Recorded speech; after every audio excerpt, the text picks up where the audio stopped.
नमस्कार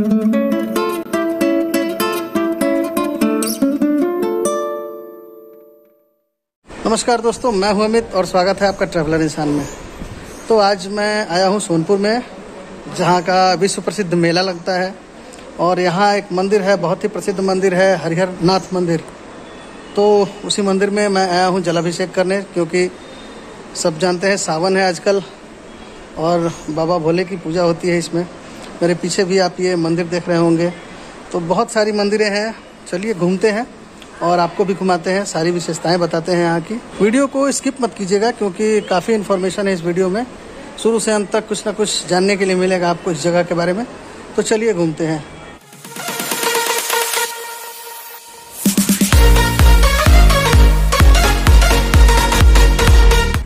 आज की हमारी यात्रा शुरू होती है नारायणी नदी यानी गंडक नदी और गंगा नदी के संगम पर। और ये घाट जो है इसका नाम है काली घाट, क्योंकि माँ काली का यहाँ एक भव्य मंदिर है। बाबा हरिहर नाथ के मंदिर में जलाभिषेक करने के लिए जल यहीं से भरा जाता है। ये बहुत ही पुरानी मान्यता है। इस विषय पर हम वीडियो में आगे चर्चा करेंगे। दूसरा इम्पोर्टेंस यहाँ का ये है कि यहाँ पे गज और ग्राह की लड़ाई कई हजार वर्षों तक हुई थी, जिसमें जब गज हारने लगा तो उसने विष्णु की उपासना की और उन्हें बुलाया। भगवान विष्णु ने आकर ग्राह को मारा, यानी मगरमच्छ को मारकर हाथी को बचा लिया और इस प्रकार दोनों को मुक्ति मिल गई। बगल में घाट के पास एक गजमोक्ष मंदिर है, जो इसी मान्यता के अनुसार बनाई गई है। काफ़ी संख्या में श्रद्धालु वहां दर्शन के लिए जाते हैं। रामायण में इस स्थान की चर्चा है। जहां अभी हम खड़े हैं वह अयोध्या की अंतिम सीमा है, और जो नदी के उस पार आप देख रहे हैं वह मिथिला की सीमा वहां से शुरू होती है। तो यहाँ से हमने जल ले लिया है। अब संकल्प करके मंदिर की ओर बढ़ते हैं। हम अपना जलाभिषेक करेंगे और साथ ही साथ आपको इस मंदिर से जुड़ी अन्य मान्यताओं के बारे में बताते चलेंगे। यहाँ के मंदिर में जो शिवलिंग स्थापित है उसे हरिहर नाथ के नाम से जाना जाता है। हरि मतलब विष्णु और हर मतलब शिव, यानी दोनों यहाँ संयुक्त रूप से विराजमान हैं।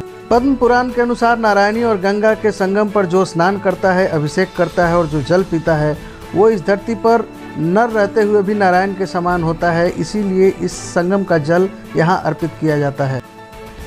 भगवान राम अपनी जनकपुर यात्रा के दौरान इस स्थान पर आए थे और यहाँ उन्होंने हरिहर नाथ की पूजा अर्चना की थी। इसका प्रमाण रामायण में प्रत्यक्ष मिलता है।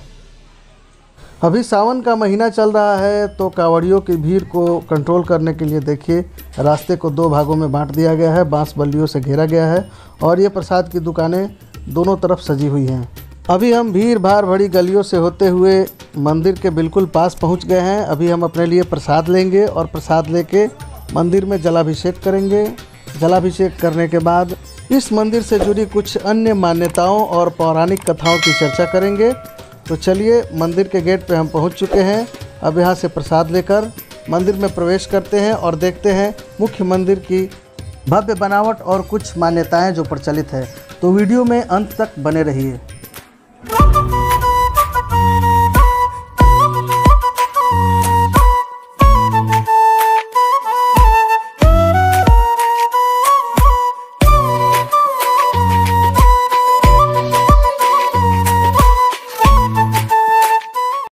यह मंदिर बहुत ही प्राचीन और अपने आप में काफ़ी महत्वपूर्ण मंदिर है।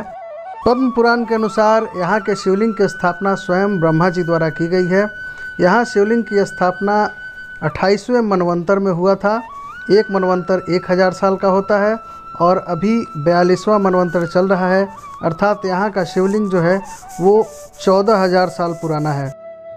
अभी हम मंदिर के गर्भगृह में हैं और अभी हमारे सामने जो आप शेषनाग देख रहे हैं वो बिल्कुल शुद्ध चांदी का है और ये भगवान विष्णु की मूर्ति जो है वो गुप्त काल की है।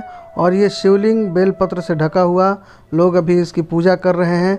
इस शिवलिंग में भगवान विष्णु और भगवान शंकर का संयुक्त रूप से वास है। पूरी तरह से हिंदू शैली में बनाया गया यह मंदिर पहले लकड़ी का मंदिर हुआ करता था 14,000 साल पहले, जो कि बाद में ईंटों और पत्थरों से बनाया गया है। और मंदिर की भव्यता से आप इसके इम्पोर्टेंस का, इसके महत्व का अंदाज़ा लगा सकते हैं। इस मंदिर में ऐसी मान्यता है कि अगर आप नंदी के कान में कुछ कहते हैं, कुछ मांगते हैं, तो वो आपकी मनोकामना पूर्ण होती है। मंदिर परिसर में चारों तरफ विभिन्न देवी देवताओं की मूर्तियां स्थापित की गई हैं। पद्म पुराण के अनुसार एक बार ब्रह्मा, विष्णु और महेश अपनी पत्नियों के साथ मृत्यु लोक का भ्रमण कर रहे थे। तभी उनके मन में विचार आया कि ऐसे रमणीक जगह पे यज्ञ और जाप होना चाहिए। उस यज्ञ में ब्रह्मा जी यजमान हुए, भगवान विष्णु ब्राह्मण और शिव कार्यकर्ता बने।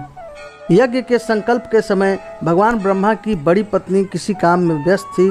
तब भगवान विष्णु ने उनकी छोटी पत्नी के साथ यज्ञ का संकल्प करा दिया। जब ब्रह्मा जी की बड़ी पत्नी ने इसका कारण पूछा तो भगवान ब्रह्मा ने शंकर भगवान को इसका दोषी बताया। उसी समय ब्रह्मा जी की बड़ी पत्नी ने भगवान शंकर और विष्णु को पाषाण का यानी पत्थर का बन जाने का श्राप दे दिया। उसी समय से भगवान विष्णु और भगवान शंकर एक साथ यहाँ के शिवलिंग में विराजमान हुए और उसकी स्थापना ब्रह्मा जी के द्वारा यहाँ पे की गई। साथ ही ब्रह्मा जी की छोटी पत्नी को भी श्राप दिया गया कि तुम यहाँ नदी बनकर बहोगी। उसी समय से वह यहाँ पर नारायणी नदी के रूप में बहती हैं। भगवान शंकर और भगवान विष्णु को एक शिवलिंग के अंदर आप विश्व में कहीं नहीं पाएंगे। यह दुनिया का एकमात्र ऐसा मंदिर है जहां दोनों संयुक्त रूप से विराजमान हैं। इस मंदिर के परिसर में नवग्रह मंदिर भी है, जिसमें 9 ग्रहों की प्रतिमाएं जो हैं वो काफ़ी पुरानी हैं, जिससे इसके प्रामाणिकता और पौराणिकता का पता चलता है। अब हम यहाँ से किसी दूसरे मंदिर की तरफ चलते हैं और वहाँ देखते हैं क्या है। हरिहर नाथ मंदिर परिसर के बाहर बना यह सूर्य मंदिर अभी हालांकि नया मंदिर है, लेकिन यह काफ़ी सुंदर मंदिर है। भगवान हरिहर नाथ को जल अर्पित करने के बाद आप यहाँ एक बार अवश्य आएँ और इस मंदिर में भी पूजा अर्चना अवश्य करें। काफ़ी सुंदर मंदिर है। सूर्य देव की काफ़ी सुंदर मूर्ति इसमें स्थापित की गई है। पास में ही यह है शनिदेव का मंदिर। ये शनिदेव की मूर्ति इसमें लगाई गई है काले रंग की, और काफ़ी सुंदर मूर्ति है यह भी। यहाँ भी आके आप पूजा अर्चना कर सकते हैं। यह भी मंदिर नया बना है, अभी पुराना मंदिर नहीं है। हालांकि मंदिर में सौंदर्य की कोई कमी नहीं है, काफ़ी सुंदर मंदिर है और काफ़ी साफ सफाई का ध्यान यहाँ पे रखा गया है। पास ही में यात्री विश्राम के लिए यहाँ एक छोटा सा धर्मशाला भी है, जहाँ पे यात्री विश्राम कर सकते हैं जो श्रद्धालु आते हैं। तो पूजा आज की हमारी हो गई और अब यहाँ से विदा लेंगे हम। आपसे भी विदा लेने का समय है। तो कैसा लगा ये वीडियो कमेंट सेक्शन में ज़रूर बताइएगा। वीडियो आपने अगर पूरी देख ली है तो इसे लाइक कीजिए, और अगर इससे रिलेटेड कोई भी क्वेश्चन हो, आपकी क्वेरीज हो, तो कमेंट बॉक्स में ज़रूर लिखें। वीडियो को शेयर करना और चैनल को सब्सक्राइब करना बिल्कुल मत भूलिएगा, क्योंकि हम इसी प्रकार के वीडियोज़ आपके लिए लाते रहते हैं। तो मुझे दीजिए विदा, मिलते हैं किसी अगले वीडियो में। तब तक के लिए जय महाकाल, हर हर महादेव, ओम नमः शिवाय।